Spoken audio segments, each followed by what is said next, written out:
They say bad news happens in threes.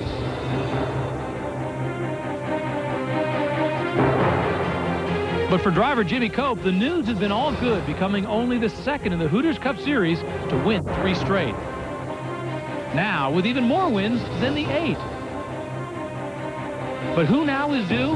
How about 92? What about Garvey or Gill? Stay tuned next for a real thrill.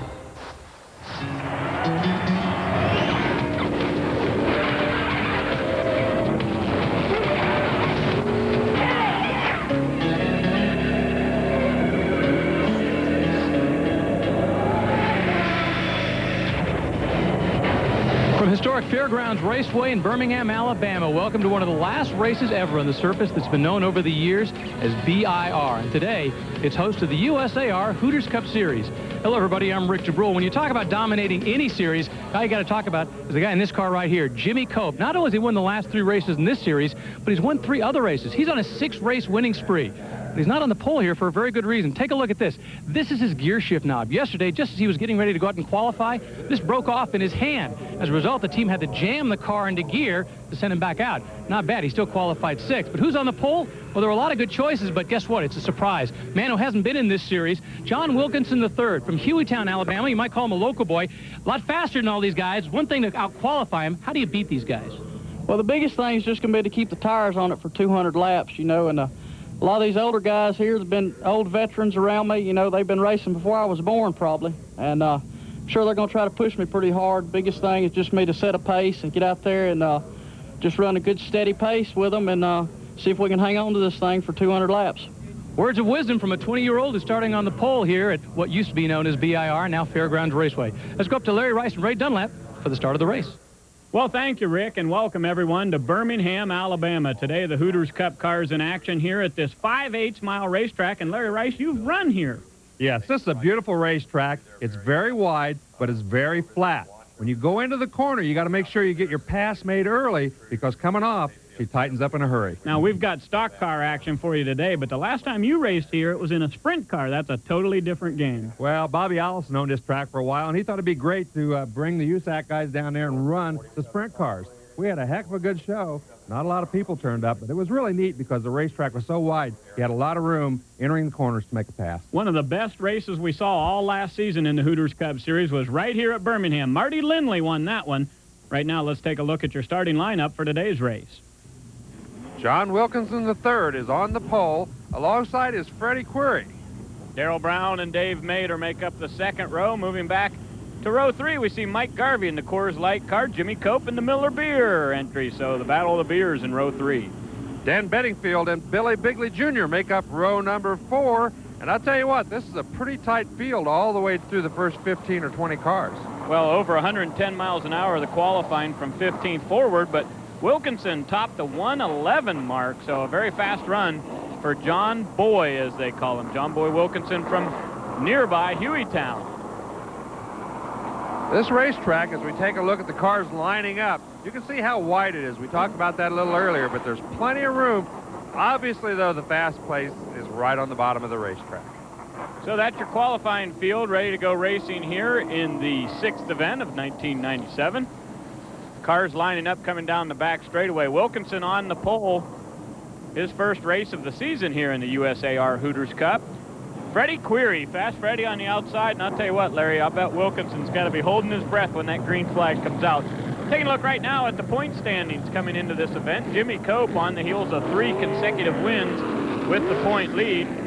Goslin and Garvey tied back there for 6th position. Dick Anderson, somewhat of a surprise at this point of the season not to be higher up. Yeah, he's run pretty good. It's just it seems like he's had some bad luck, but he's been a competitor. He's been up front most of the time.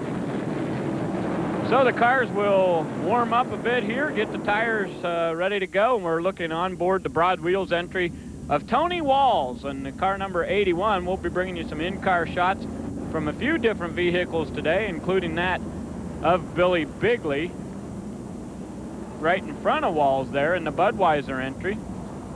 Yes, that ought to be a good ride to ride along with him during this race. I'll tell you what, these guys starting back in the middle of the pack are going to have, there's Billy Bigley, the shot from inside his car. He's looking at one beer lover looking at another there. Absolutely. As the Budweiser entry lined up behind Jimmy Cope, and I'll tell you what, if you're going to follow somebody, following Jimmy Cope to the front is probably a pretty good position to be in, because he has been up front an awful lot of the season. Now look here, you see the guardrail on the outside there.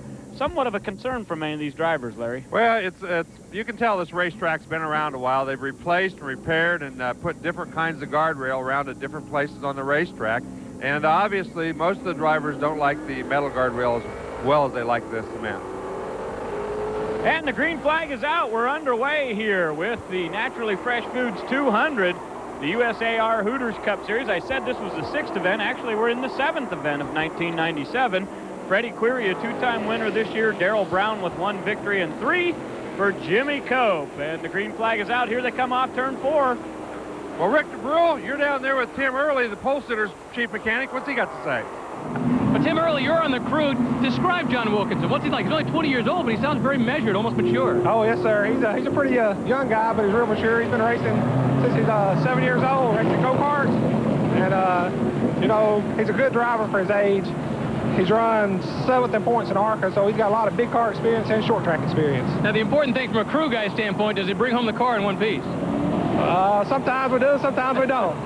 But he finishes good. Yes, sir. Qualifies good, finishes good. You know, Larry, we talk about where these drivers come from. Certainly a big advantage for Wilkinson coming from just down the road at Hueytown, Alabama.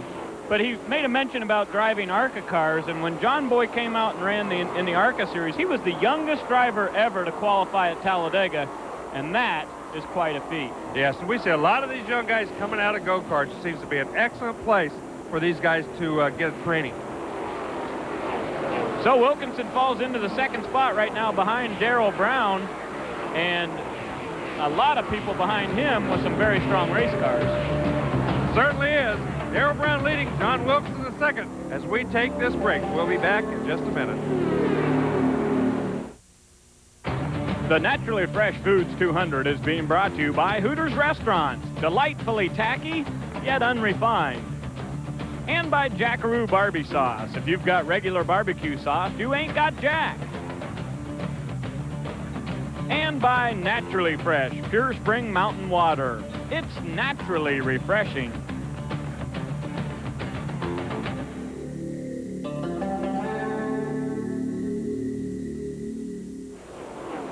Back at Birmingham, Alabama in the Naturally Fresh Foods 200. Ray Dunlap, Larry Rice, and Rick DeBrule bringing you the racing action.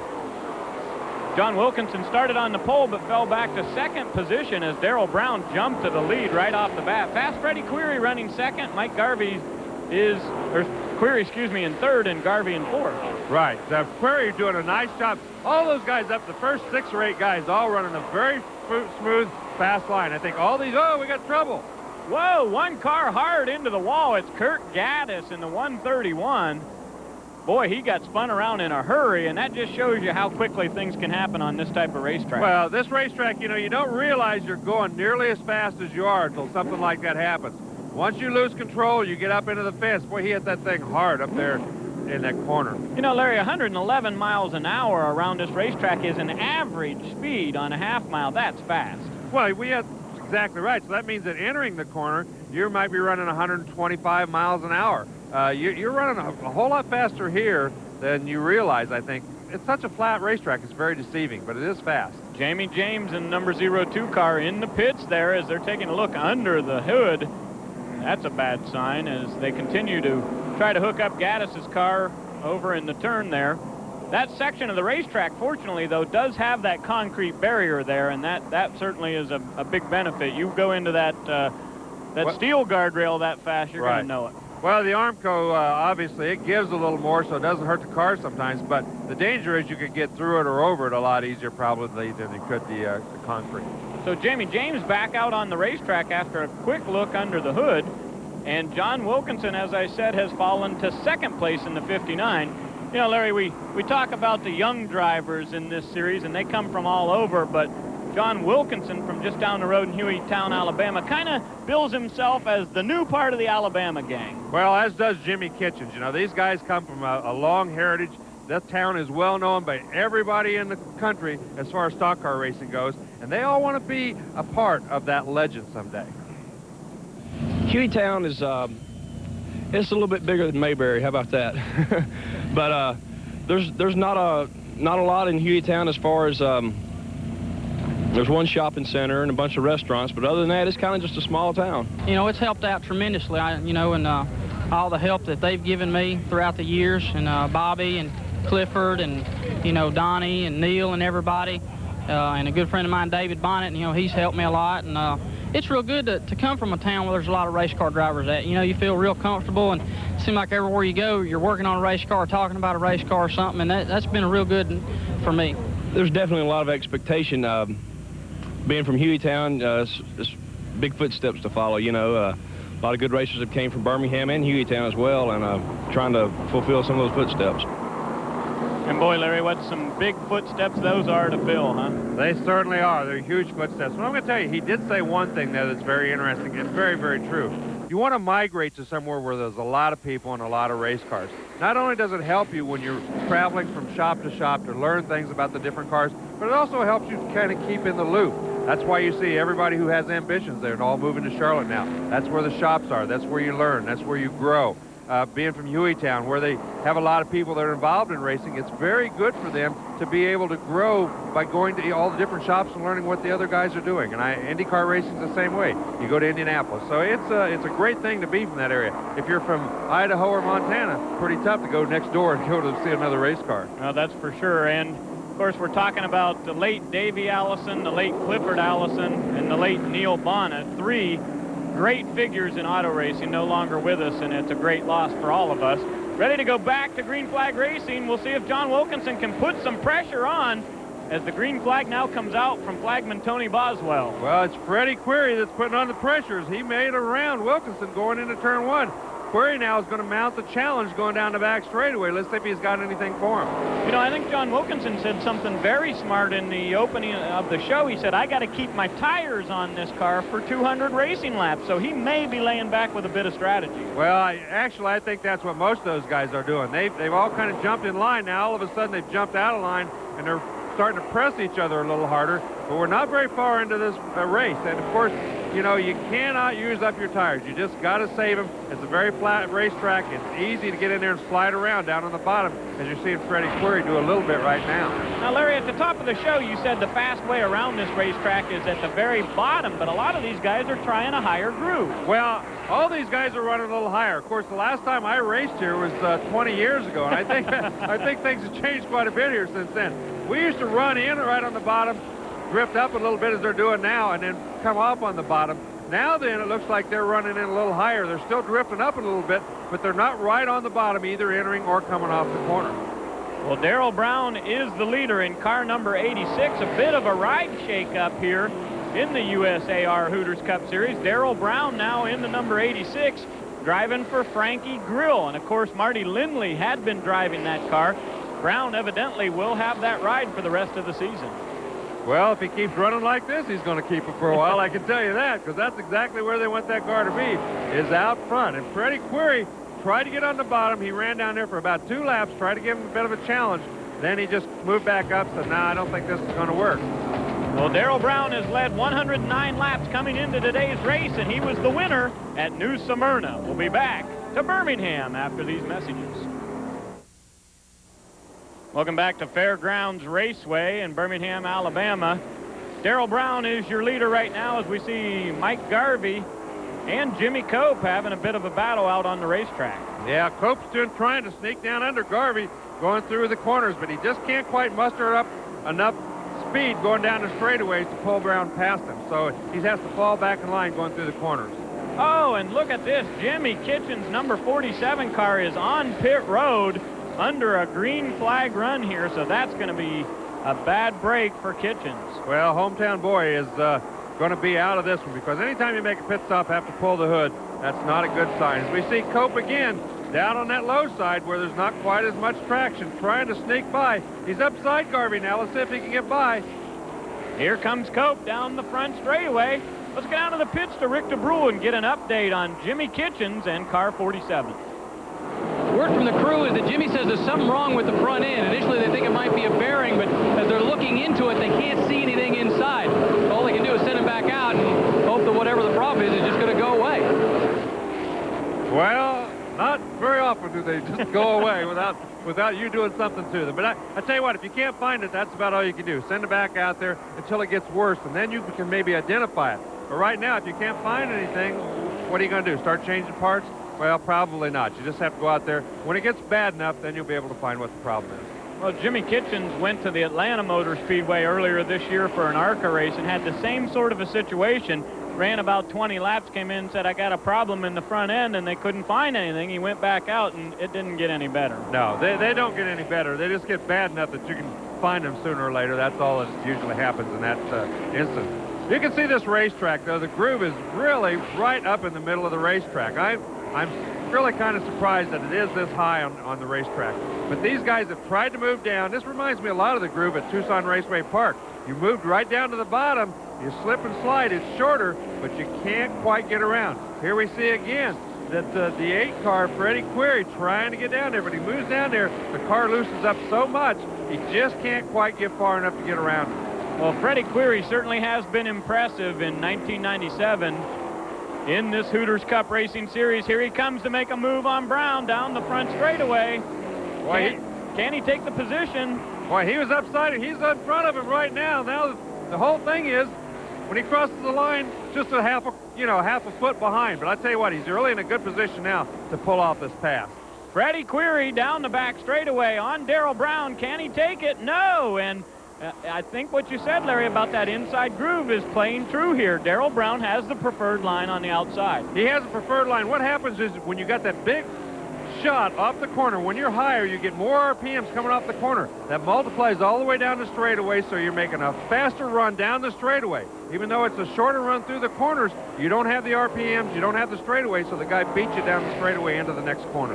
Well, we've had 6 races in 1997 coming into tonight, and Freddie Query has led 4 of them for 425 laps. He's the leader in laps led, but only 2 victories this season.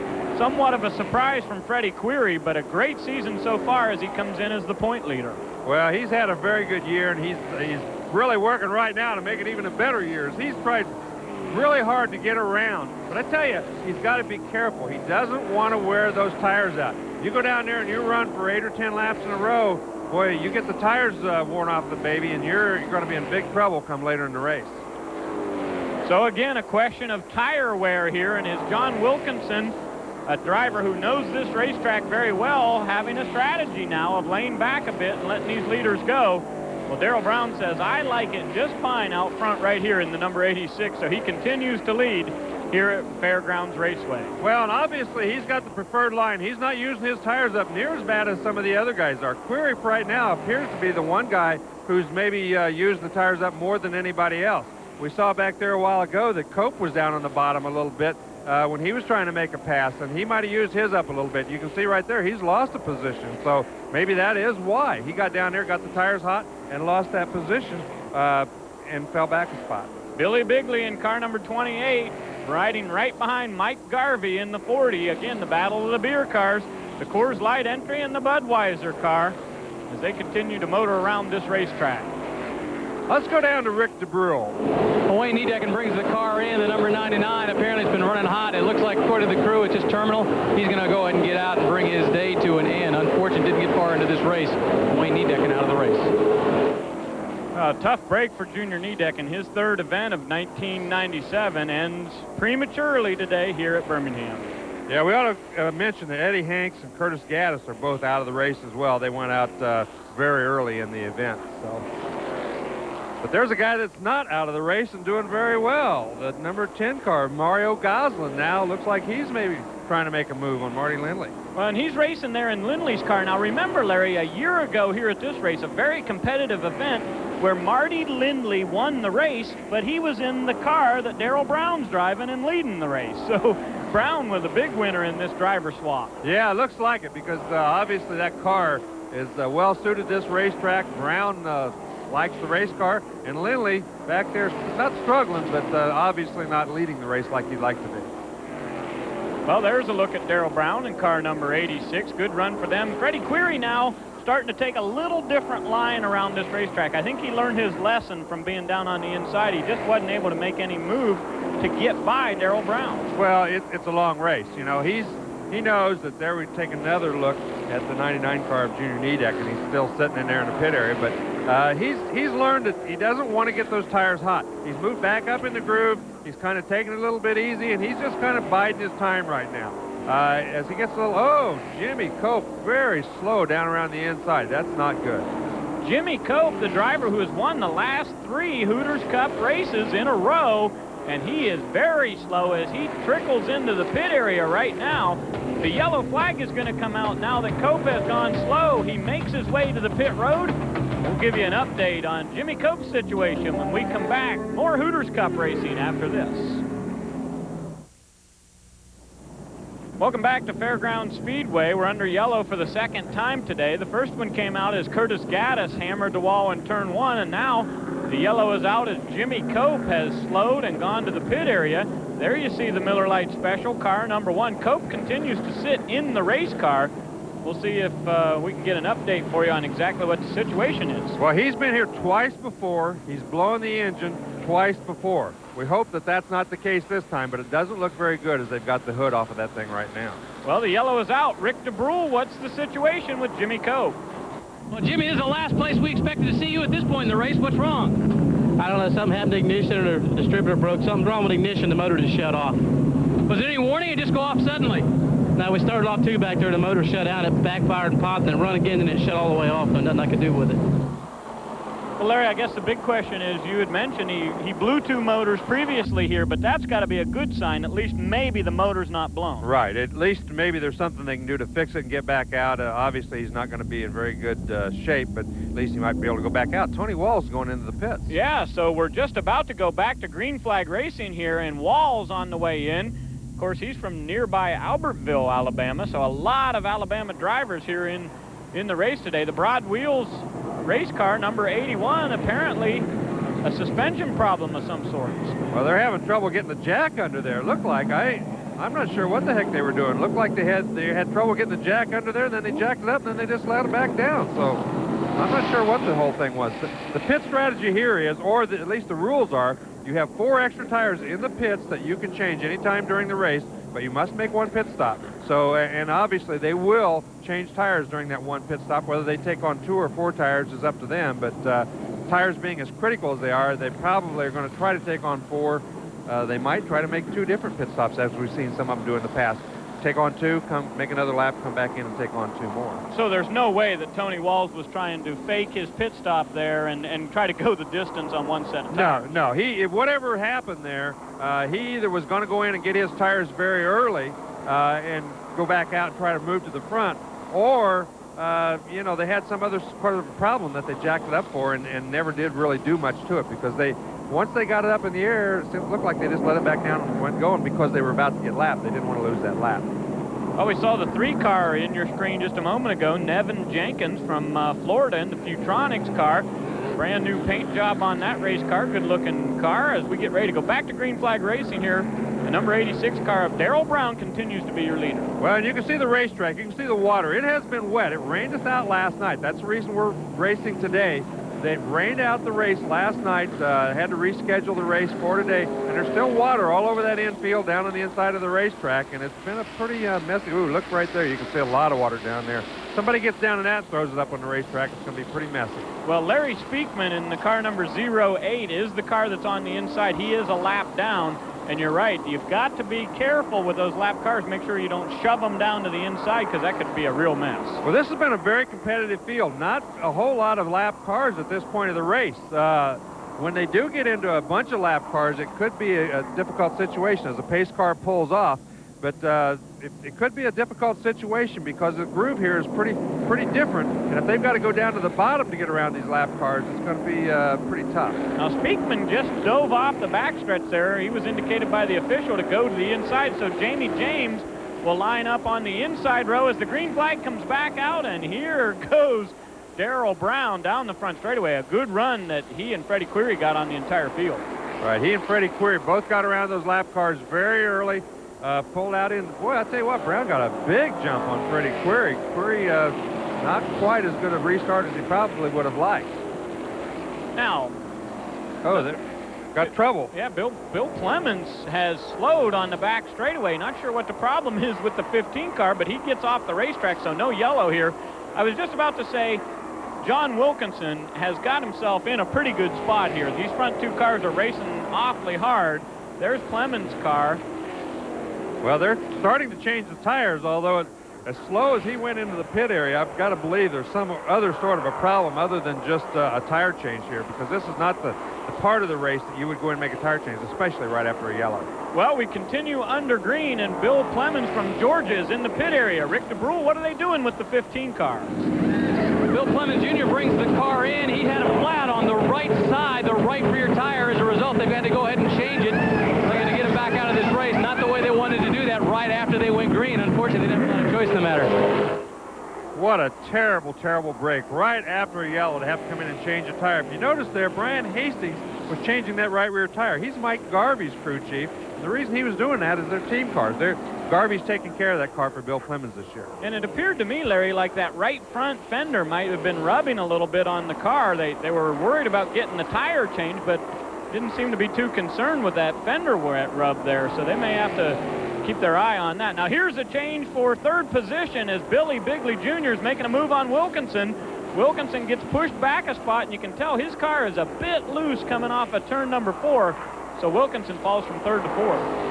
Well, Billy Bigley started in 8th position, so he's made a pretty steady climb towards the front. Seems like he's probably passed as many cars as anybody on the racetrack right now, and just taking his time, very quietly moving up there, but doing a very nice job. And Mike Garvey has continued to keep his eyes set right on Billy Bigley there, as Bigley has gotten past him, so the Budweiser car now ahead of the Coors Light entry.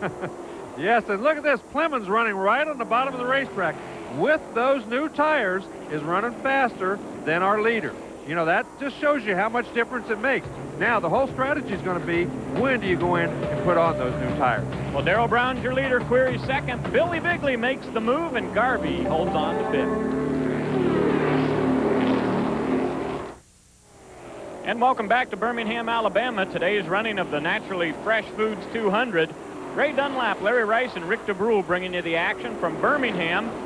It's the USAR Hooters Cup Series, and there you see a car, number 5, Bobby Gill. We haven't seen much from him today. No, but he just went around Harold Fair Jr. and did a nice job going right down on the bottom, keeping the race car real straight, and just went right on around him. Now then, we're taking a look at Freddie Query, and he's tired of going to the bottom. He's going to maybe try to go around the top. It looked like he took a look out there anyway. Well, I think one of the things that has impressed me over the years so much about Freddie Query is his adaptability. Every racetrack we go to, you figure he's going to be one of the cars to beat, as well as a couple of guys in the screen here, Mike Garvey and Dick Anderson in the number 92 Castrol car. Boy, Anderson is one of those guys that you just never can count out. Can't count him out, and he's doing a pretty nice job right now, right to the bottom of the racetrack. He's got plenty of room now just to kind of slide up and take that position away from Garvey. Doesn't have to slide up. He just drove right on by him.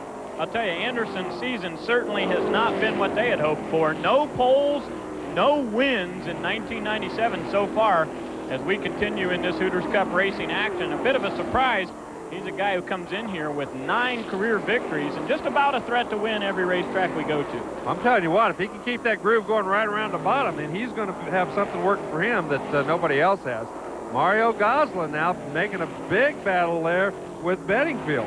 Well, Goslin's another driver, Larry, like that, who has not been that impressive in the Hooters Cup season this year. Although he's 5th in points, he's won an awful lot of the Pro Cup division races. He's been very strong and hard to beat over there as he moves up on the number 44 of Dan Bedingfield now. Goslin trying to make the pass down the back straightaway, and Query continues to hound Darrell Brown, but I'll tell you what, this number 86 car is really hooked up. Boy, it certainly is. And you notice that the groove seems to just be moving higher and higher on the racetrack as the race goes along. And that makes that short route, the one down there that Anderson is using, even better. As he right now is battling very, very hard trying to get another position. Well, Dick Anderson came here in 1995, started on the outside pole, but finished 10th here at the Fairgrounds Raceway. And last year when we raced here, he started 6th and finished 7th. So a couple of top 10 runs, but really not a contender for the win. And Wilkinson seems to be having trouble. He's been passed by a couple of cars here recently, and it looks like the yellow flag is out. Yeah, everybody slows down there. And so that's going to give Wilkinson at least one of those positions back, I would assume. But he's been slowing down. He's either picked up a real push. I couldn't tell from watching a race car. But he's either picked up a real push or a loose condition really bad that slowed him way up.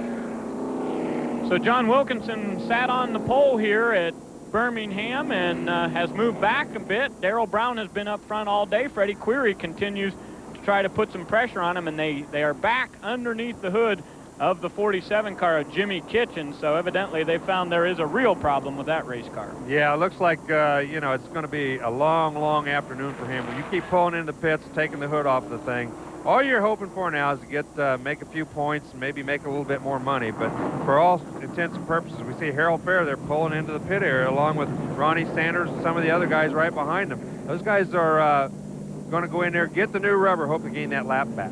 Well, there's the 70 car of Dwayne Dempsey heading to the pits. Rick DeBrule. Well, this is a day where everybody's trying to figure out the tire strategy. Dwayne Dempsey brings the car in. Right now, it's a question of do you go for 2, do you go for 4? Their first thought is to go ahead and go for 4 tires right off the bat, but they said they want to take a quick look, make sure that that was what they wanted to do. They go ahead and change the right side tires, take a look at the ones that are coming off and say, okay, let's go ahead and give them 2 more. But first, they got to get these 2 on, move to the other side. Now the question is, do you go for all 4? Yeah, it looks like they are indeed going to go for all 4. They move to the right side, move to the left side to the driver's side, go ahead and go to work. Makes for a very long pit stop, unfortunately. That's the only concern when they do it this way. But Dwayne Dempsey going to be back out in this race, hopefully before he loses too much. Well, and Larry, I guess the big question there is, we're starting to see this tire strategy get played out. Do you think they made a good move? Well, he's running around 15th, 16th in that position. So his strategy is go in, get the new tires early, try to gain 8 or 10 spots while these guys are all on the old tires, and hope that the tires hang on near the end. These guys can't take that chance. They're going to need tires at the end, and they've got to come in when all the rest of the front runners do it. I think it's good strategy for somebody that's running in the back part of the field or the mid-pack on back. So Dwayne Dempsey in the C.D. Roma's Italian restaurant car came into the pits, took on 4 tires, but evidently he has gone down a lap by taking those 4 tires all on in one pit stop. So Dempsey on the back of the field now. We'll see if he's able to race back up through the pack. Well, Billy Bigley Jr. has been on a tear as he's moved up to 3rd position. Freddie Query on the heels of Darrell Brown as we line up 2 by 2, and the green flag is back out. We're back to racing at lap 62. Well, these guys, remember, all on the same kind of tires. Look at this. Wayne Anderson, Billy Bigley, both went right to the bottom, hoping they could maybe get that jump on the restart. Nice move, nice try. Just didn't work. Those guys up front were just too fast. So Bigley will keep his eyes set on the back of Query's car, and look at that as the 8 car gets very loose coming off turn 4. Freddie Query with a handful of steering wheel. And here comes Dick Anderson in the 92 trying to put on the pressure on Bigley. So it's a 4-car scramble up front.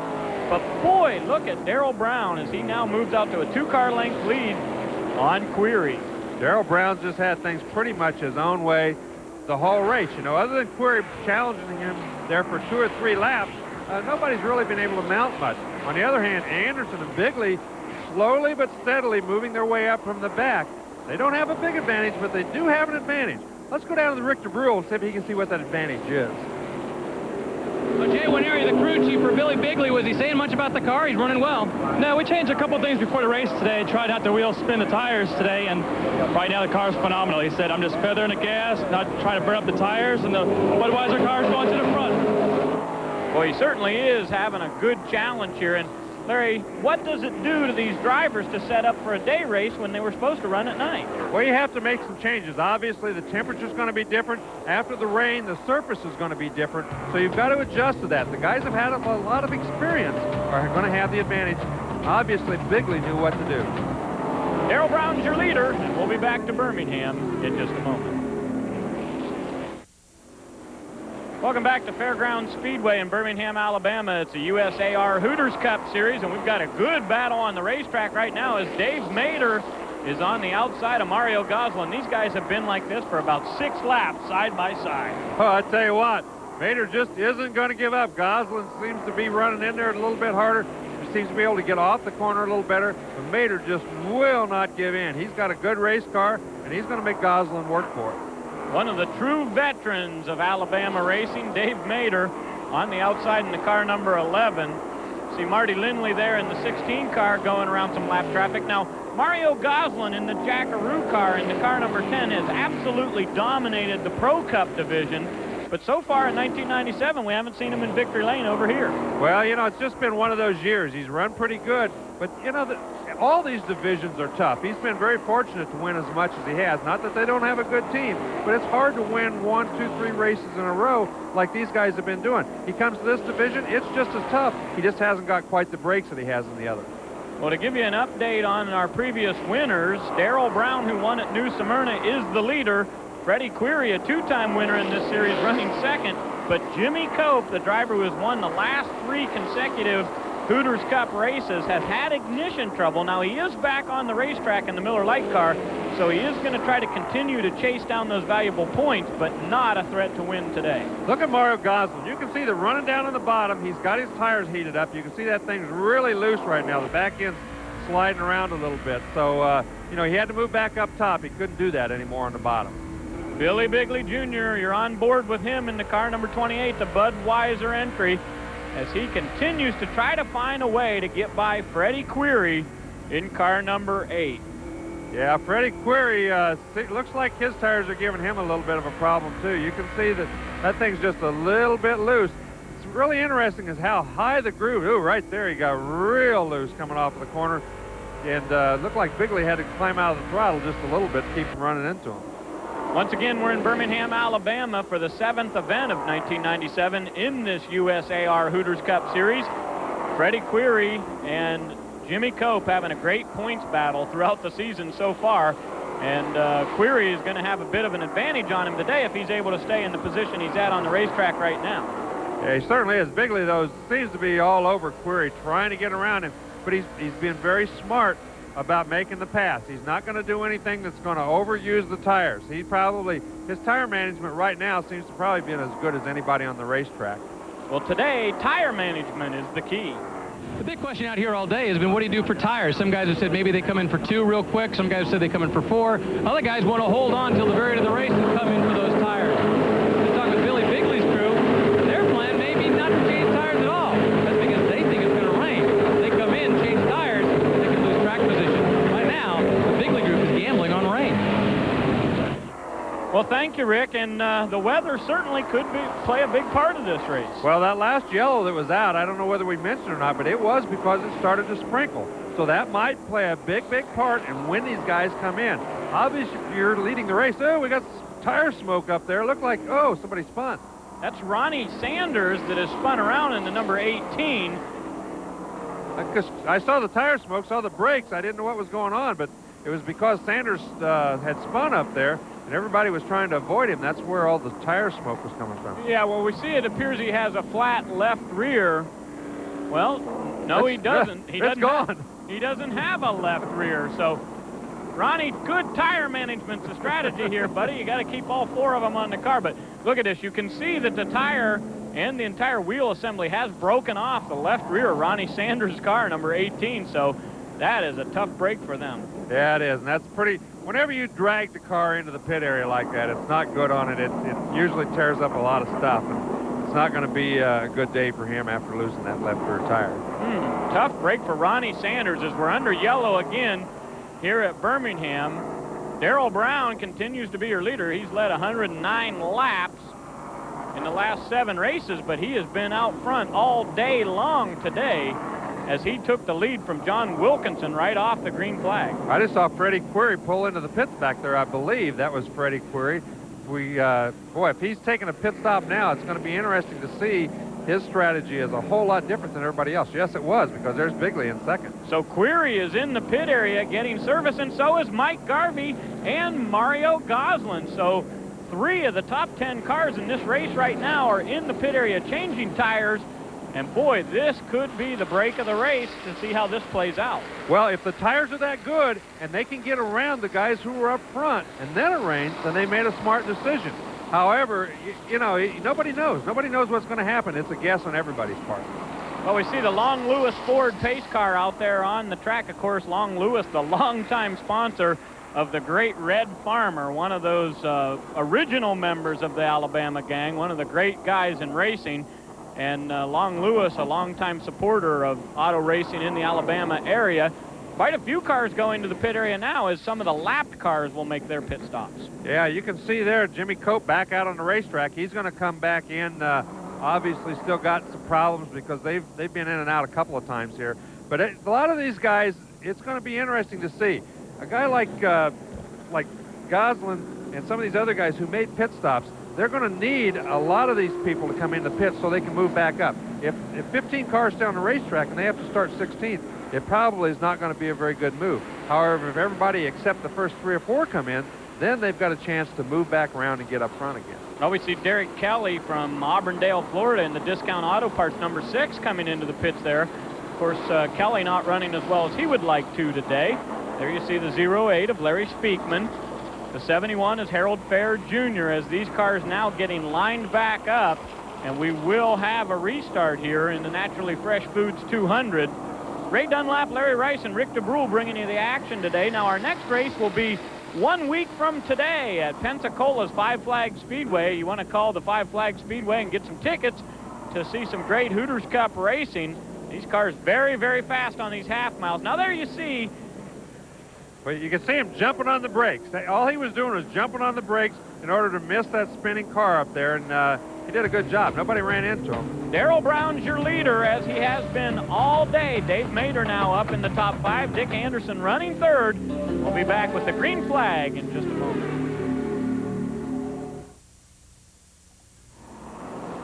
Welcome back to the Naturally Fresh Foods 200. Ready to go green here.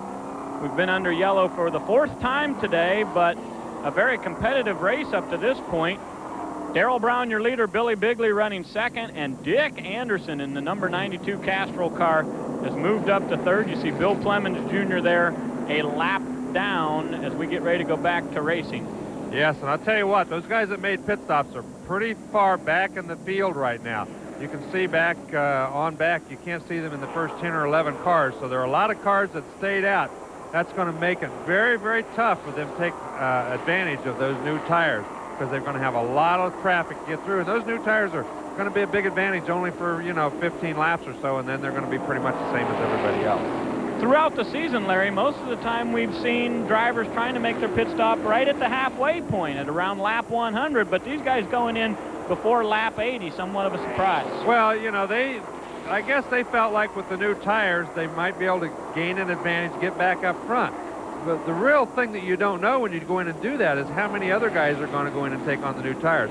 When you've got 15 of them that don't, it just makes a lot of traffic for you to get through. And a guy like Billy Bigley running very, very well as Brown on the older tires, it's going to be tough to get around them no matter what you got on them. So Bigley's Budweiser Chevrolet takes a look to the inside, but just as Freddie Query had done earlier, he found out in a hurry that's not the quick way around this racetrack here in Birmingham. So Bigley tucks back into 2nd now, keeps his eye on the outside of Darrell Brown. Brown, very impressive today in the number 86 car, driving for Frankie Grill. He is your leader. And as we said earlier, Brown was the winner at New Smyrna Speedway this year, so he knows how to get to victory lane. A move now as the number 5 car, Bobby Gill, makes a tuck to the inside of Dave Mader. Yeah, he's been moving up slowly but steadily back there, and he's doing a nice job. He's running on the bottom of the racetrack and making it work down around that bottom. So he's another guy that, sooner or later quietly moves towards the front, could get up there with Bigley and those guys and give him a challenge. Well, Larry Speakman in the number 08 car showing some smoke off that right rear tire, so hopefully the crew will keep their eye on that, because that could be trouble for Speakman as he is down to the inside. See that? There we go. There's a good shot of it as the smoke continuing to come off.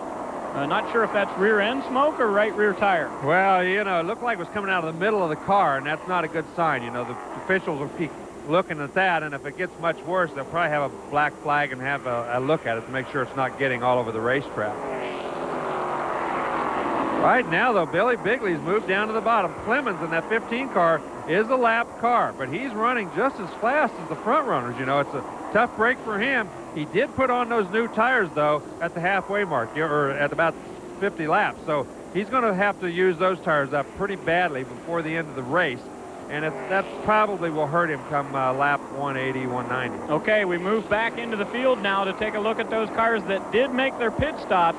Freddie Query and Mike Garvey are moving up now on Scott Wimmer, one of the Rookie of the Year candidates this year in the number 25 McDonald's car.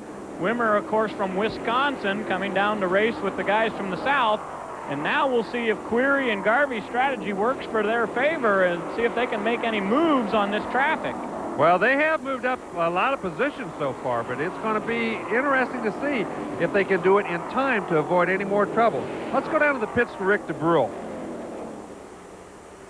Well, down here in the pits, everybody's doing a lot of this and looking up. Every now and then we feel a raindrop. Not a lot, just enough that everybody keeps thinking it might rain. As a result, some of the teams, in particular Darrell Brown, another one, is saying they're going to stay out. Number one, to collect that halfway bonus, and number two, just in case it rains after the halfway point, they'll still be up in first place. But after that, then they have to start gambling and decide when do they want to come in, how far can they go on the tires they've got. So many of the teams with their eye on the sky and trying to play meteorologists down there to see if the rain is going to come out, and that very well may be the break of the race today. Bobby Gill now making a move past Wilkinson. Yeah, he again has been moving up pretty steadily. He was way back in mired back in like 14th or 15th position not real long ago, and all of a sudden he started making his move, and he's done it right around the bottom of the racetrack and been able to pass a lot of pretty fast cars, including Wilkinson and Mater and some of those other guys back there. Well, I'll tell you, Larry, just to show you how competitive it has been in this season, Darrell Brown led the halfway at New Smyrna, and in the first 6 races, there have been 6 different drivers leading at the halfway point. If Darrell Brown's able to hold on and get that $1,000 from Royal Purple Synthetic Lubricants at the halfway point, he will be the first driver in 97 to lead the halfway in 2 different races. Now we see Mario Goslin. He's down there. He's doing battle with Wilkinson. So he and Query are making up a lot of ground. They're passing a lot of cars.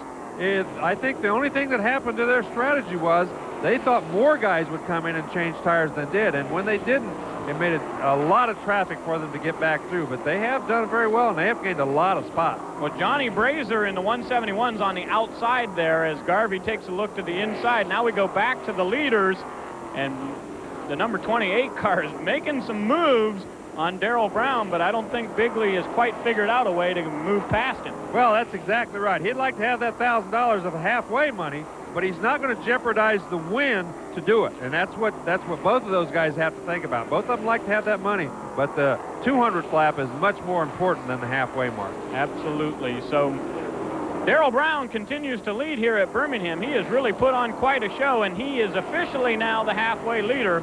So Royal Purple Lubricants will cut a $1,000 check to Darrell Brown, and again, Brown with a very, very strong race car.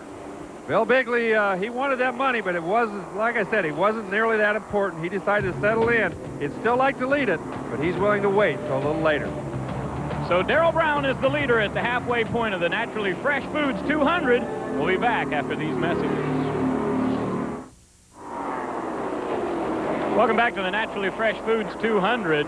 Darrell Brown is your leader here at Birmingham, and Scott Wimmer making a move on the inside of John Wilkinson. I'll tell you, Larry, Wilkinson was certainly impressive in his pole run today, but he has been sliding backwards ever since. Yeah, he's had a little bit of trouble. That's David Juden. The 2 car has done very well. He's moved up very well. We haven't said much about him, but he's doing a nice job in moving up into the top 5. Scott Wimmer, as we mentioned earlier, one of the contenders for the 1997 Rookie of the Year in this racing series. And Larry, I'm not so sure that everybody realizes just how far some of these drivers travel each and every week to go racing. Well, you know, some of them, they're from all over the country, predominantly the southeast. Boy, you got guys from all over the north, the north part of the country that travel too. And it's a long way. It's a long haul every week to haul all the way down from Wisconsin or Ohio or Michigan or someplace like that. Well, and Wimmer comes all the way from Wausau, Wisconsin every week to go racing, and many of these drivers really with a great deal of sacrifice to be competitive each and every week. Well, Darrell Brown is your leader in number 86. He's from Birmingham, Alabama, and the hometown fans got to be pretty happy about this run. Well, I would think so, and he's got to be very happy himself because he's done this pretty easily. He's not had a lot of problems. He's put off some pretty big challenges, and Jimmy Cope, he's way down in the standings because of all of his pit stops. He's still out there racing, trying to get some of those laps back. Well, points are so important each and every week when you're running a season-long points championship chase like Cope is. 3 victories are very, very important, but you cannot afford to fall out of any single race or you've got a tough run for the championship. Let's take a look at the racetrack. The one unusual thing about this racetrack is the pit road. This is the bottom of the backstretch down at the bottom of your picture. Pit road goes crossways between turns 3 and turns 4. So you saw on those yellow flags the pit guy motioning them in. That's where they were going into the pits. Then they pulled back out, going down the front straightaway onto the racetrack. The number 73 car there going down another lap is Chad Dawkin, and it appears that Dan Bedingfield having a problem with the Taylor Farms entry, number 44. He has slowed, and it appears he's going to come to a stop on the front straightaway. Yes, Bedingfield has come to a stop, so the yellow flag is out again. Yeah, it's he missed the pit entrance down there. He didn't make it down here to this next road, so he's going to stop. They're going to have to bring out the yellow, and you're going to have to get him off of the racetrack. You can't pull down into the grass. It's so wet and muggy down there because of all the rain that they've had that you're going to get stuck if you pull in there. You got to wait till you get to a road that goes into the infield, or you might never get out. Well, Bedingfield, another one of the Crimson Tide drivers from Brownsville, Alabama, having a problem with his number 44. So once again, we're under caution. Ray Dunlap, Larry Rice, and Rick DeBrule bringing you the action today from Birmingham. And, of course, Larry, over the years, this racetrack has really changed. Well, it has changed a lot. You know, the racetrack itself has been pretty much the same. But as the asphalt changes, the racing groove changes, and it's a lot higher here than I remember it. These guys, especially coming off of 4, are right up next to the fence. So we're going to take another break here as we're under caution for Dan Bedingfield. We'll be back with more Hooters Cup racing. Don't go away. Welcome back to the Naturally Fresh Foods 200. Major pit stops taking place here in Birmingham. Rick DeBrule, what's the situation with the Budweiser car? Well, the plan was to wait until Darrell Brown came in, but it looked like Billy Bigley finally couldn't do it. They saw Darrell Brown's crew ready to go, so they went ahead and decided to come in and do it. They're going to go ahead and change the left side tires first, get those things done. Now they're going to swing over and work on the right side tires, so they'll make it 4. At this point, once they make this stop, they won't have to go any further. They will be done for the day in terms of having to make any more pit stops. Now the question is, what's Darrell Brown going to do? He still has not come into the pits. Like I say, we feel those occasional raindrops. Is he going to stay out? Well, in this case, if he does, and it does rain, then Billy Bigley may have made the wrong move. Billy Bigley's through, and he's back out on the racetrack. Well, Larry, if Darrell Brown wins this race, maybe he better get a flight to Vegas, because rolling the dice could be the big gamble today. Well, it is a big gamble, you know. He's taking a heck of a chance, because if he pits now, he's going to fall in behind everybody else on the racetrack that are on the lead lap, which is going to be 15 cars or so. But he's gambling, and it is going to rain. Now, Query is the guy that's going to be at the head of the pack now because he made an earlier pit stop. But if it does last, are the tires still going to be good? All kinds of weird questions, things that could happen with this rain in hand. Well, Freddie Query, Mario Goslin, and Garvey all pitted at lap 85. So you're right, their track position is going to be much better. Now the big question is, what happens to Billy Bigley, who just came into pit? Well, you know, he's going to be back a little ways, but with fresher tires, they're going to be fresher longer in the race. You know, it's a very good strategy. I think maybe if it does not rain, the guy that's going to lose here is going to be our leader. It seems like a big chance that it's going to rain for him. Now, here's a question. Darrell Brown has stayed out on the racetrack, and it could rain, Larry. If it does rain, he would win the race, but he hasn't had a pit stop. Well, you know, that probably will be a point of contention among the contenders. But I just think it's a chance that you take. It doesn't say when you have to make that pit stop, so I think the official ruling, you know, I'm only guessing here, but I think the official ruling would be that he didn't make it and it rained. They can't control Mother Nature, so he still could have that chance had the race lasted. Well, the distance of this race is 200 laps, so I guess he could pit on lap 199 and still make the mandatory pit stop, so I guess that's a good point. Well, Darrell Brown has stayed on the racetrack, and he will continue to be the leader. He has led every lap of this race so far. Is he going to come in and pit? Well, it's hard to tell. Mike Garvey has pulled up. Dick Anderson and Freddie Query all with fresh tires. All right, here's the update on the situation involving Darrell Brown. His crew was out ready to pit, but it was from Marty Lindley's car, his teammate's car. That might have been what spooked the folks up in Billy Bigley's pit. So what's Darrell Brown going to do? Their plan is to go to about 140, 145, come in then. They basically want to take it as long as they feel they can. Well, like I say, they're hoping for a caution on 140 or 145. Well, Darrell Brown has played his cards, and we're about to go back to Green Flag Racing to see how this plays out here. Will it stay in his favor? Well, he and David Jude are the only two out there that have not made their pit stop. Like I said, if it does not rain, and even if they get a yellow, look at all the cars that are on the lead lap on that outside row. There's a lot of cars still out there, and when they come out of the pit area after a pit stop at 140 or 145, they're going to be behind all those cars. It's going to make it very, very difficult for them to get back up front. Right now, it appears that Garvey might have been he and Query might have been the guys that were the smartest because it didn't rain and they went in early. Yeah, they made their pit stop, as we said, around lap 85, so those drivers towards the front of the field, and that's a good place to be. Remember, throughout the course of racing here at Birmingham, these Hooters Cup races have been vicious in the terms of accidents. Some major crashes here, but so far a very clean race tonight. And Darrell Brown out front continues to lead, and he's gambling. Yeah, and you know, it has been an extremely good race. Everybody's used a lot of patience. I think that's the key word here. Nobody's got in a hurry. Everybody knows it's a long race.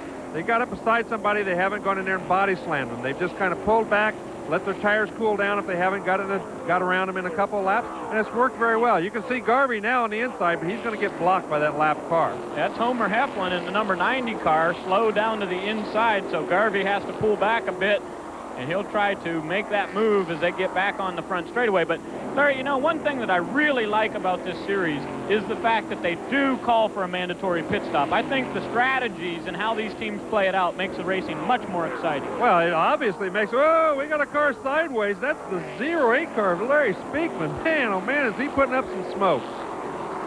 So many of the drivers have to back off. Jamie James and Dave Mader were right behind Speakman there as he loops it coming out of the turn, and once again the yellow flag is out. Look at this. Scott Wimmer had a heck of a look there as Speakman gets sideways, and Wimmer had to get on the binders. You're right, a lot of smoke coming out of the turn there, but apparently nobody with any damage. Everybody very lucky they missed that. They absolutely could not see. They headed where the smoke wasn't, hoping that he wasn't going to come across the racetrack. Luckily, he didn't. He stayed on the bottom. Everybody got through safely. But I tell you what, if that thing had caught hold and shot up across the racetrack, there'd been a heck of a crash. So Speakman loops it, brings out the yellow once again, so Darrell Brown gets another break. He continues to be your leader with David Jude running second.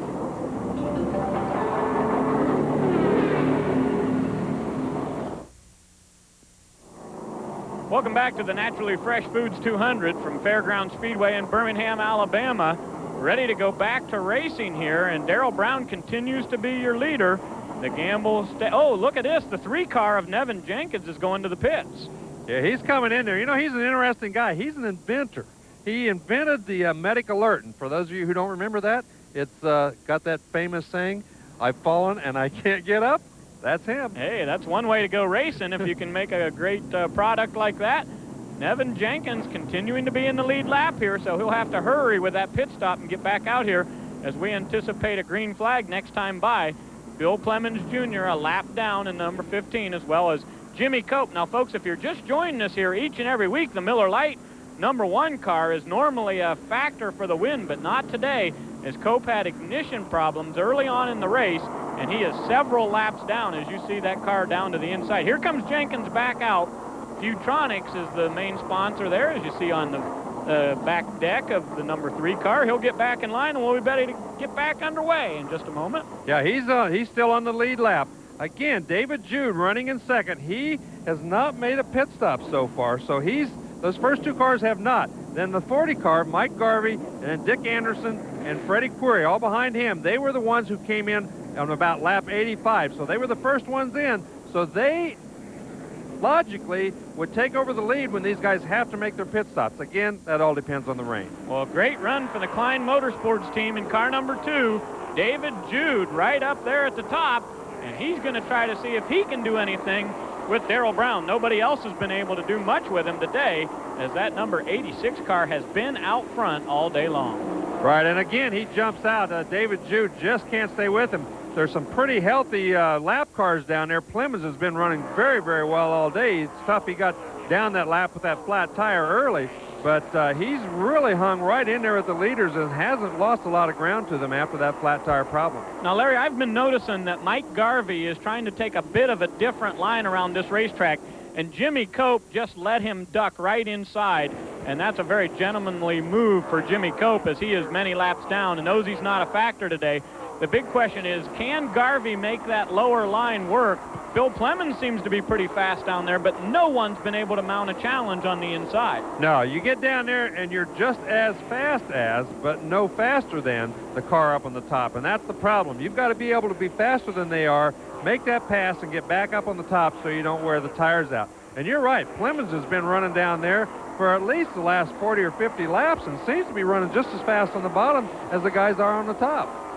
That sounded pretty scientific of you, just as fast as, but no faster than. I'll tell you what, here goes Harold Fair in the number 71 car. He is continuing to race with Bobby Gill. Gill in the terminal trucking, number 5, has been very fast today, but we have not seen him up front at all. Garvey again taking that low line, and look at this, Freddie Query starting to follow him. Well, maybe these guys know something. Exactly. Query went down there. He got around Dick Anderson down there on the bottom, so Dick Anderson went down there and thought, well, this is going to be the fast way. So all three of them moved down, but now Anderson moves back to the top. You know, you just got to go where the other guy isn't. And when you got a guy like Jude who's running right in the middle of the groove, you've got to go someplace else. Plemons got very, very close to the back of Darrell Brown that time, and he had to back out of it a little bit, so he moves to the high side. All right, Brian, Mike's running hard up there. What's the status of the car? He said everything's good. We changed rear tires and closed the stagger up, so they tightened him up enough that I think he'd go to the front. Is he happier with the car? I mean, he was running fine before. No, he's a lot happier. He can get off the turn now, so we'll be all right. When does he make a run at Darrell? When it goes back green. Whoa, look at Dick Anderson sideways down there. Really got that thing sideways. He's talking about closing up the stagger. What he means is they put on a bigger left rear tire. Stagger is simply the difference between the left rear and the right rear, the different sizes. And if you put on a bigger left rear, you have less stagger, and it helps keep the back end under the race car on a racetrack like this. We got a yellow flag down there. Must be some oil on the racetrack the way that Dick Anderson was sliding around. Well, the yellow is out once again. It's beginning to rain in Birmingham. We'll update you when we come back.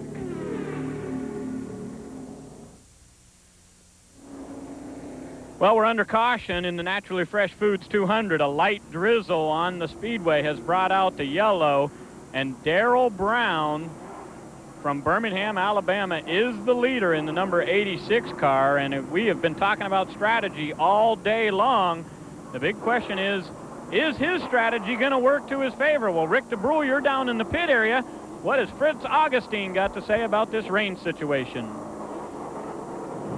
Well, I got a question for you. All right, sir. What happens if it keeps raining? We call the race, and our leader hasn't taken his mandatory pit stop? That's our problem. That's not his problem. I can't penalize him because he's got 200 laps to make that pit stop. If he waits to 199, he gets called. He got lucky. It's racing. So in this case, he may have just played it smart. He very well could have. We're talking about that now. He could have made a good move. Well, I guess our questions are answered, Larry. We now know that if Darrell Brown stays out there and we do get rain and he wins the race, no penalty. Well, you know, it's a big gamble, though. You know, they're on one lap 134, and he's going to have to make that pit stop if it does not rain it out. So I'm sure he's really praying big time for a lot of rain real quick. Because Jude, who's the other guy who hasn't pitted, he's fallen back. He's now back in 5th spot. Bobby Gill has gotten around him into 4th spot. And so these guys, and look, it looks like right now Mike Garvey is working real hard. So I think the tires are beginning to go away. 130 laps is a long time on a set of tires. Well, what a weekend for Mike Garvey. On Friday night, he was at I-70 Speedway in Odessa, Missouri, and won the NASCAR Slim Jim All-Pro race out there.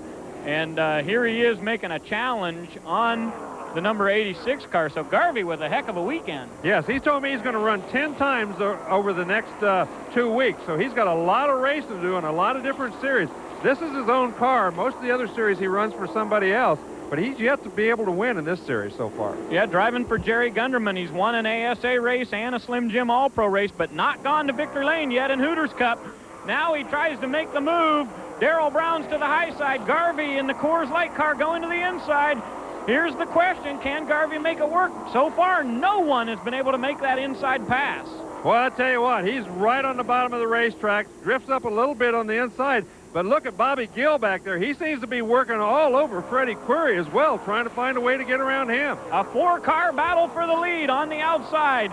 The number 86 car, here goes Garvey to the inside. Now this is down the back straightaway.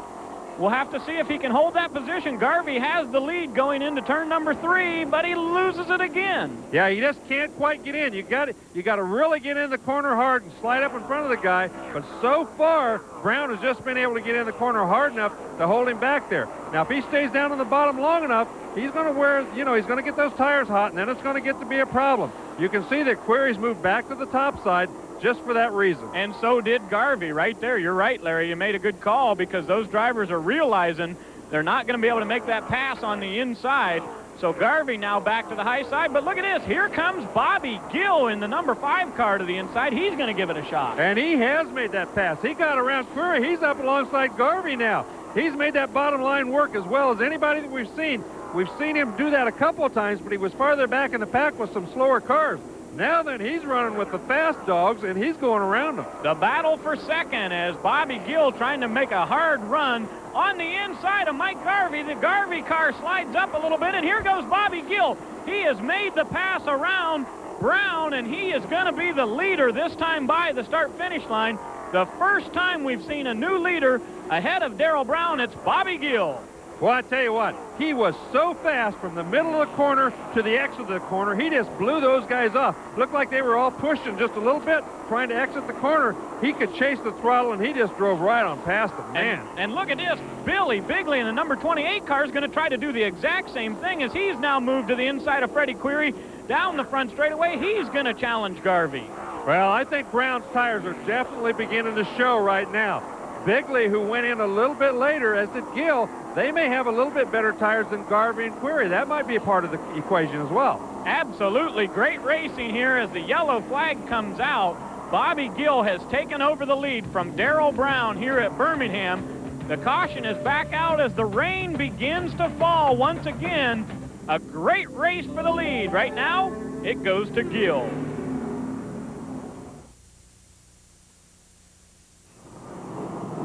Well, the rain has started to fall once again here at Birmingham, Alabama. The yellow flag is out, and boy, what a run that Bobby Gill put on. He now has the lead, and the big question is, what will the weather do now? I don't know, but Brown has a tough break. If it rains it out now, he only missed this baby by a few laps, and that's going to be a tough pill to swallow for him. Unbelievable. Mike Garvey, Freddie Query, Bobby Gill, Billy Bigley Jr., 5 cars that have made a great run. And Mario Goslin is in the pits. Rick DeBrule.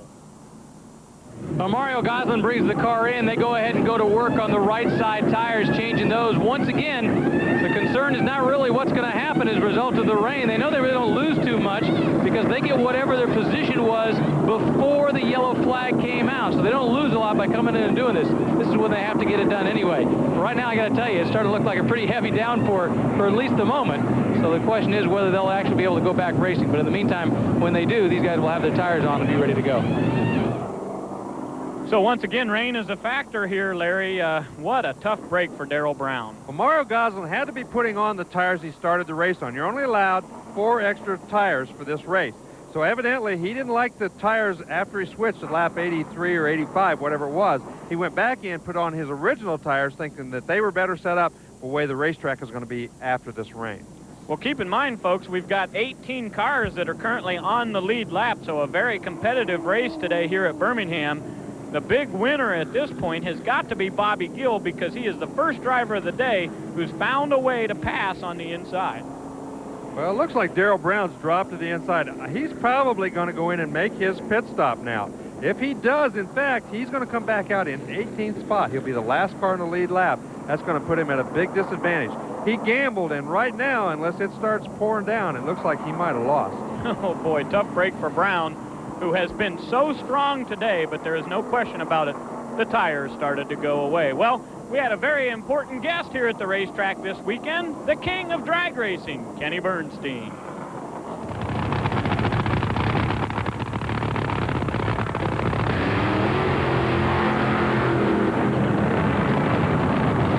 I think that sometimes we forget what it takes to come up that ladder to become a NASCAR, a Dale Earnhardt, or in drag racing, whoever it may be, a Don Garlitz or a Don Perdome or a Kenny Bernstein or a John Force, and the same thing in Indy cars.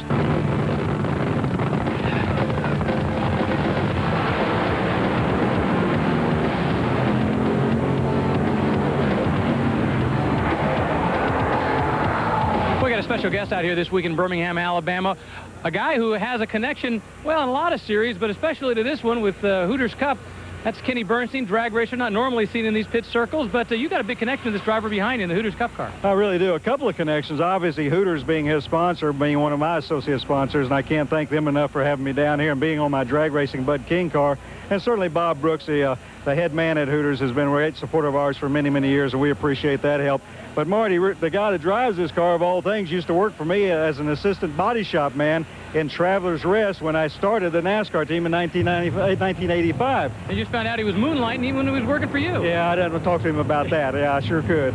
Let's talk about drag racing this year. Had a great year last year. Looks like it's shaping up good this year. Well, we're doing fair. We're not as good as we were last year at this stage of the game. We're not as bad. We're probably about even. We started out the season good, strong in Pomona. Phoenix, we were strong. Kind of had a lull for a couple. Then we won 2 in a row. But then the last 2 races, Englishtown and Richmond, we've kind of fallen on a little tough time, so we're back in the hunt a little bit. We're in 4th place now, just slipped out of 3rd, but we've moved back a taste. But I feel pretty good about things because the summer's coming, and that means a whole different ball game. When it's hot and humid and the tracks are slick, we seem to always, with Dale Armstrong and Ray Alley and Bob Brooks, my Bud King guys, they seem to be able to adapt to those conditions very well. So I'm looking forward to the next race, which is Topeka, Kansas next week. I hope it's 100 degrees out there, boys. And this weekend is grassroots racing out here in Birmingham, Alabama. Yeah, my weekend off, but here I am in Birmingham. But I appreciate coming down here. You know, until you come back to grassroots and you see what these guys do and how hard they work at it and how much they love it. I think that's the real thing, is that we all love our sport and we all love what we're doing. But I'm not so sure that we didn't love it a little more when we all started out as we do today. Today it's become a job, a way to make a living, a business. But boy, when you're down here in this level, yeah, you make a few bucks, but it's just fun. And I've seen something today out here that kind of inspires me again. It really does. Well, Kenny Bernstein, a spectator out here this weekend, also the Grand Marshal for the event. Just getting an eyeful of what it's like to be a grassroots racer again. Well, thank you, Rick. Kenny Bernstein, of course, one of the greats in drag time racing of all times. The rain has stopped, and we're hoping for a green flag when we come back. Welcome back to the Naturally Fresh Foods 200. Our pole winner, John Wilkinson from Hueytown, Alabama, has been in the pits. A little bit of damage there on the front end of his Chevy Monte Carlo, so Wilkinson back out on the racetrack. Before we went to break, we thought that Darrell Brown was headed to the pit area, but he has stayed out on the racetrack because a little bit of rain has been coming down. The yellow is still out. We were hoping for a green flag this time by, but doesn't appear it'll happen. No, and Darrell Brown has gone in, so let's go down to Rick DeBrule to cover this. All right, Darrell Brown brings the car in. They go ahead and go to work now on the left side of the tires. They go ahead and put on the driver's side so they can get them back out there, put in the fuel that they need. He was about to come in at the beginning of that caution, and then it started to rain, so they decided to go ahead and hold out for just a few more moments. But now they've decided it's time to make their move. They're going to go ahead. They change the left side. Now they go to work on the right side tires. No adjustments to the car. He likes the way the car is working. Now the question is he going to like the way it works with this set of tires? And the battle now is to try and battle his way back up through the pack. Does he have enough time? It was a big gamble. We'll find out whether it paid off. Well, we'll find out is right, Rick. Brad Webb there in the number 78 car getting back in line. We are going to give you a 50-lap shootout here. Well, I'll tell you what, it's going to be interesting to see. The rain has stopped. The racetrack still might be just a tad slick. It looks dry, but these guys are going to have to be a little bit careful these first couple of laps just to see what it feels like. Well, Bobby Gill has made the move of the day as he got past Darrell Brown right before this last yellow came out. But he did it on the inside. Tony Boswell giving him the green flag. Inside of 50 laps to go. Can Garvey make a move around Gill? Will it be Freddie Query or Billy Bigley? Hey, David Jude's still in the top 5. He's still hanging in there. I don't think he's made his pit stop yet, so he's gonna have to do that sooner or later, unless he's still waiting on the rain to come down. Maybe he heard Fritz Augustine tell him that it'd be their problem, not his. That's right. Taking a look down through the field at where your favorite drivers are. Out front, it is Bobby Gill, and he has been very impressive here in the late stages of the race. Can Garvey give him a challenge, or Billy Bigley? We'll find out. Yeah, he certainly is. Mike Garvey does not seem to have anything for him. Billy Bigley seems to be a little bit stronger right now. He's really giving a little pressure to Garvey right now, running down on the bottom of the racetrack. Garvey's just from the middle of the corner off till he gets straight. He's just pushing the front end out. You can see the front end going away on him, and he's having a heck of a time in that particular part of the racetrack. Well, Bobby Gill would certainly be one of the favorites here at this race, no doubt about that, Larry. Last year he won the pole for this race here at Birmingham and finished second to Marty Lindley, so he knows how to get around this racetrack. Well, he was very quiet the first part of the race, you know. We saw him down at the bottom. He was passing some cars, but again, he was very patient the way he came up through the traffic, as was Billy Bigley. He started back in 8th position. He kind of moved his way up there very slowly but surely, and I got to applaud all these drivers. There hasn't been a lot of contact. There hasn't been a lot of bumping and gouging. Everybody knows that the last 50 laps are much more important than the first 20. Well, that, as we said, certainly not the indication of the way the races have been here at Birmingham in the past, but you're right, a great job by everyone today. And look at this gaggle of cars coming off of turn 4. They are packed in there as Darrell Brown is now going to try to find his way past Mario Goslin. He takes a look to the inside, but a lot of traffic there for Brown now to try to fight through. Evan Jenkins in the 3 car up there, the 73 car of Chad Dawkins. So these guys are really battling each other. But you're right, Brown has a heck of a time to get through all these cars. There's 15 or 16 cars, plus all the lap cars that were in front of him. He was towards the end of the tail end of the pack, so he's got a lot of guys to get around. But look at Bigley on the bottom of the racetrack. Well, Mike Garvey's had a lot of success here, too. His 2 previous races were both top 5 finishes. I believe he had a 5th place run here last year, so he knows how to get around this racetrack. But just about every race, you're going to see Garvey be a contender in the top 5. Yeah, you can see Bobby Gill, Mike Garvey, Billy Bigley. As we take a break, we'll be back in a minute. We continue under green flag racing here in Birmingham, Alabama. It's the USAR Hooters Cup Series, and we have got a terrific battle all over the racetrack. Oh, one car in trouble down the back straightaway. We see some smoke, and that's Darrell Brown. Larry, look at this. The driver who has led the biggest portion of this race has crashed hard. Oh, man, you can see the front end and the back end all tore up.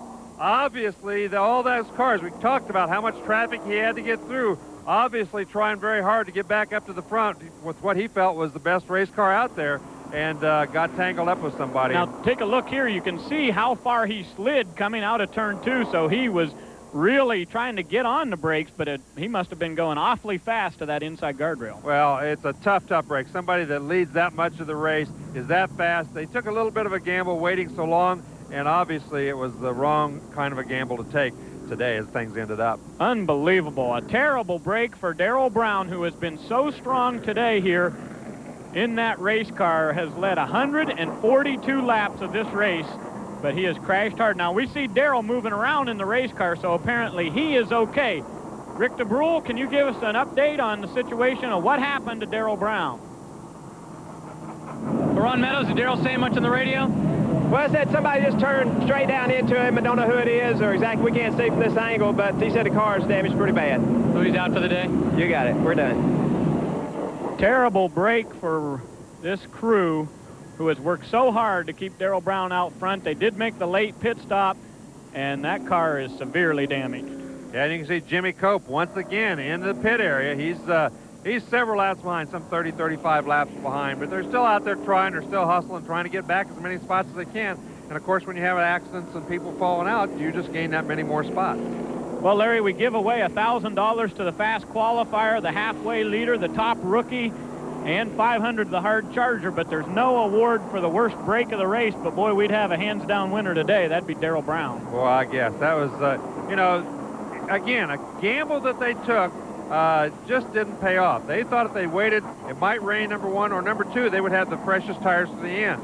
It just turned out that they were so far back in the pack that they just couldn't make it up. They got tangled up with somebody coming back through and ended their day in the infield.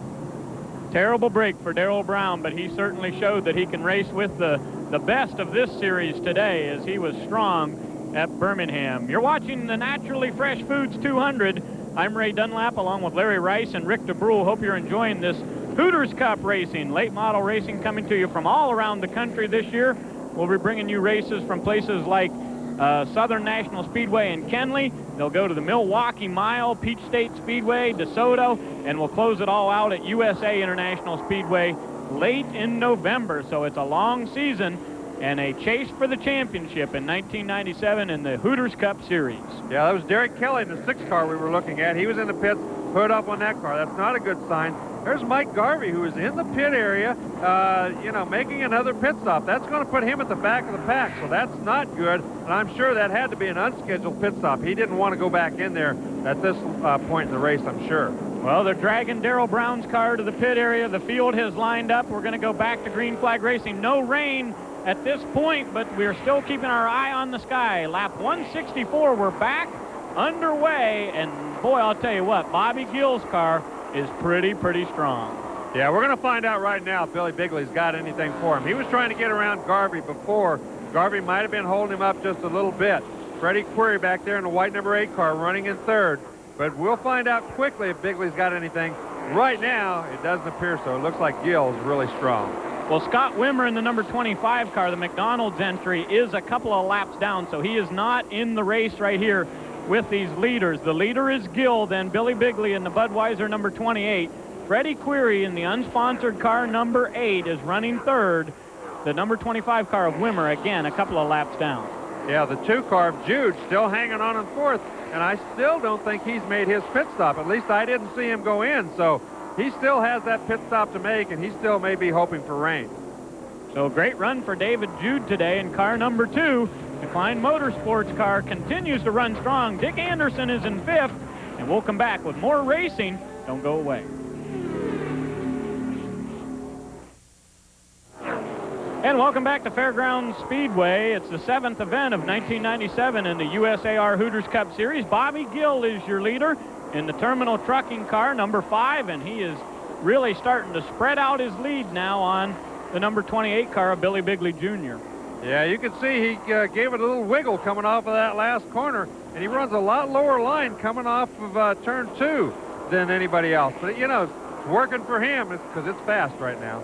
Well, folks, you can see all the water that is laying on the infield here. The weather has been a big factor throughout this entire weekend. A race scheduled for Saturday night. Oh, we got a car in the wall. Oh, Homer Heflin in the number 90 car has contacted the turn 2 wall, and that will bring out the caution once again. Yeah, it appears that he's going to go ahead and drive it on into the pit area. It doesn't appear to be very heavy damage. You can see the right front corner a little bit, but he didn't hit it too hard. But boy, all that smoke, I thought he hit it a ton. Yeah, not a lot of damage there on the number 90 car of Homer Heflin, who makes his home in Jackson, Mississippi. Yeah, he'll go on around and he'll probably go in the pit area just to make sure he doesn't have a flat tire or whatever. Everybody else, meanwhile, is going to line up and give them one more shot. You can see Dick Anderson back there. He's wanting to move up, but he really hasn't been able to pull ahead too much. Well, the tough break of the race was for Darrell Brown, who led 142 laps, and he's with Rick DeBrule. Well, Darrell Brown, you had a great run going. What happened? I was just going through some of that traffic, and someone come down as I was going under. Car was super hooked up. Frankie Grill and my whole crew got the car super today. Jeff Hanner built me a heck of a good motor. The car was unbeatable, and I couldn't see no sense of holding it back. And I was trying, and I don't know, just got in an accident. Well, Larry said he couldn't see holding it back, and that's the racer's mentality. If that car wants to go, you got to go. Well, and in reality, he had to go. He was pretty far back in the pack. He had to try to get back up there. His race car is obviously fast enough to get by almost everybody on the racetrack until he got up front. But you know, with lap cars, you got lots of cars. You got 20-some cars out there still, and he was in the back of that pack. You know, just one of those things that happens. He took it very well, I thought. I might have been a little more upset with that.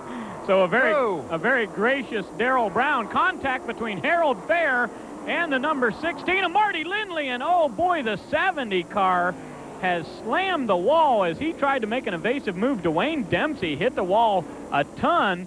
as Marty Lindley had spun to the inside. There's Dempsey's C.D. Roma's Italian Restaurant, number 70, and it is smashed on the right front. Man, oh man, it is smashed. Lindley had a little contact, spun down to the inside, and boy, everybody behind them trying to avoid the crash. Obviously, Dempsey didn't fare as well as everybody else.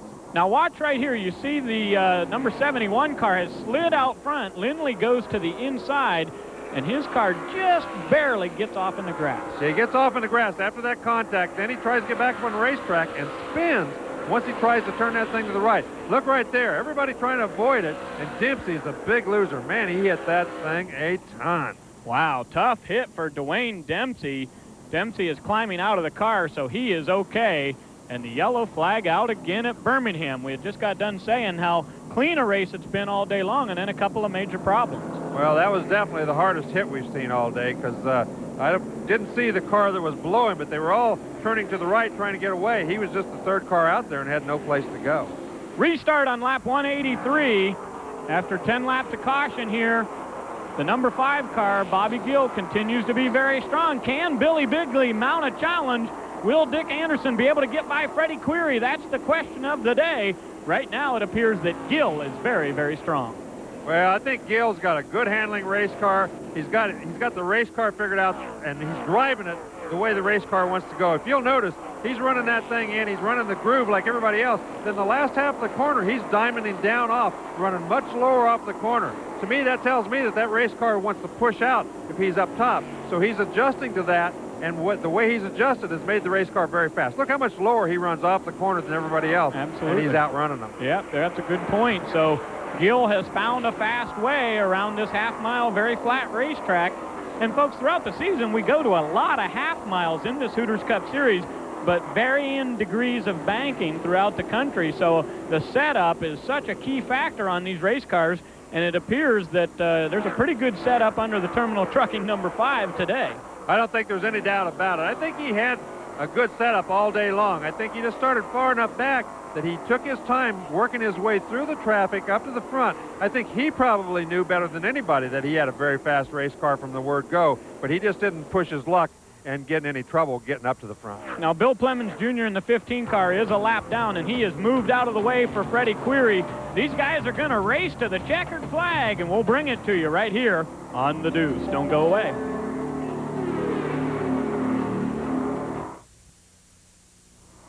And welcome back to the Naturally Fresh Foods 200. We're in the closing laps here, and the big question is, can Billy Bigley mount a challenge for Bobby Gill? Well, I don't know. The only thing he can really do is try to run a different place on the racetrack. Bobby Gill's found a place that really nobody's been running all day, and it's really working for him.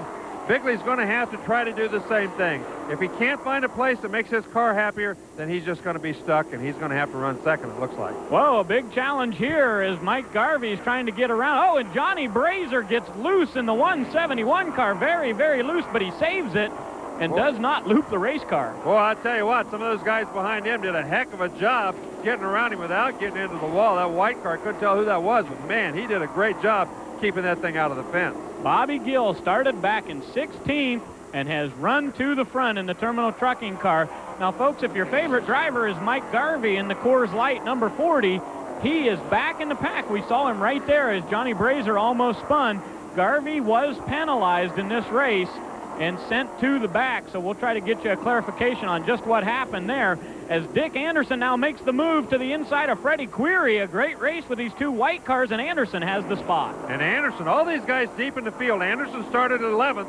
Now he's up to 3rd, so he's made a heck of a move from the back as well as Bobby Gill. When we said earlier that Garvey had made a pit stop, that was when he was penalized. We thought he'd just gone in and made an extra pit stop, but they had called him in and penalized him for jumping the restart. So I didn't really see it, but evidently the officials saw something that we didn't see. Well, and that's their job, is to call the race throughout the day. So Garvey has been bumped back. Right now he's currently running in 8th position on the racetrack, trying to fight his way back up through the pack. And I'll tell you what, that's a heck of a job. You stop and think, 15 cars still in the lead lap. He's passed a lot of race cars, and this is a tough place to get around a guy. We've seen all day long, only a couple of guys have been able to move to that bottom groove and go around somebody. Well, and there's got to be a good bit of confidence on Mike Garvey's part after winning the All-Pro race out at I-70 Speedway in this same weekend of racing. Once again, talking about racing, folks, the next event coming up is at Pensacola's Five Flag Speedway 1 week from today, and that is a great race each and every year down at Five Flags. And guess who won that race last year? I give up. This guy, Bobby Gill. So Gill knows his way around that track. Give the call to the Speedway there. Get yourself some tickets for some great Hooters Cup action coming up next Saturday. Can Gill hold on and win today here in the Naturally Fresh Foods 200? Well, it appears right now that he's got a pretty good shot at that, as this race car very fast, and now the gap starting to widen back to he and second place Billy Bigley. Yeah, he's slowly but surely pulling away from Bigley. I think Bigley has used up every place on the racetrack trying to catch. The other thing might be that Anderson might be gaining just a little bit on Bigley, so that might be the real battle when it comes down to the last few laps. Well, a couple of drivers we haven't talked about a whole lot today include Nevin Jenkins in the car number 3 and Ronnie Burkett in the number 31. Burkett is the highest running rookie right now, and he and Harold Fair are having a great battle out on the racetrack as they continue to fight for position, both of those cars running in the top 10. Yeah, there have been battles all over the racetrack. Unfortunately, we can't show them all to you because there's been some great battles up front. Right now, though, Bobby Gill has done all the battling. It looks like he's won the biggest battle. Well, we talked about Gill winning last year at Pensacola. He also went to victory lane at New Smyrna and in the final event at USA International Speedway. So 3 victories in 1996 for Bobby Gill. It appears he may add another one. His first win of 1997 would be right here today. He's been competitive each and every week, but has not gone to victory lane yet this season. What about Billy Bigley? I mean, he's last year's champion. He has yet to win a race. I mean, he's been so close. He's been, you know, the bridesmaid all the time, but never the bride. I tell you what, it's got to be frustrating for him. So many second-place finishes. New sponsorship coming on board this year for Bigley. Money coming down from the Budweiser people, so maybe that'll help propel them up that one position they need so that Bigley can take his first checkered flag of his Hooters Cup racing career. Stay tuned throughout the season, and we'll see if he's able to do that. And the white flag did come out that time around, so this is the last lap. He's just got 2 more corners to negotiate, and it looks like he is on his way as Billy Bigley is a half a straightaway behind. So Bobby Gill will take the checkered flag today from Dalton, Georgia in the Terminal Trucking number 5. Great run today as the unfortunate brakes for Darrell Brown gave a great run to Bobby Gill. And I'll tell you what, though, he was dominant here at the end. I'll tell you what, from 16th place, you've got to give him a lot of credit. That's a long ways back to come from. So Bobby Gill becomes the 4th different winner in the first 7 events of 1997 in the Hooters Cup Racing Series.